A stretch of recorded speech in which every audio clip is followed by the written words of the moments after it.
Minahal mo ang isang taong hindi pa tapos magmahal ng iba. Nakakatakot, no?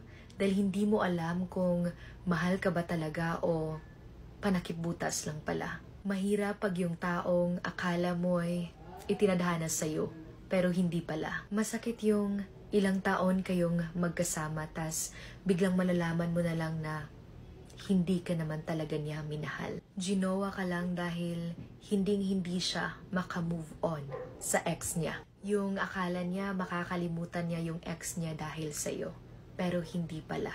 Yung akala mo na yung tawa, pagmamahal, bawat yakap, holding hands, at lahat-lahat na ay totoo, pero hindi pala. Masakit sa pakiramdam yung feeling na ikaw yung nandyan, pero hindi ikaw ang laman sa puso't isipan. Yung ikaw yung kasama sa paglalakbay, pero hindi ikaw ang patutunguhan. Yung ginawa mo naman lahat, pero hindi pa rin enough. Mahirap dahil biglaang isang araw, ayaw na niya. Dahil naging okay na sila ng ex niya. Kaya ikaw, naiiwang mag-isa. Yung feeling na you will never be enough for someone who wants more.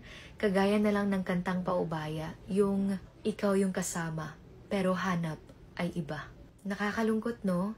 Dahil siya yung kauna-unahang partner mo na pinakilala mo sa family mo. Yung hindi mo alam kung paano mo sasabihin sa kanila na wala nang kayo. Tas mag-isa ka pa ngayon, mag-isang nilalabanan yung problemang noon siya ang iyong kasakasama. Pero kahit mag-isa ka man ngayon, may taong nakalaan para sa'yo at ipapadama yung pagmamahal na deserve mo.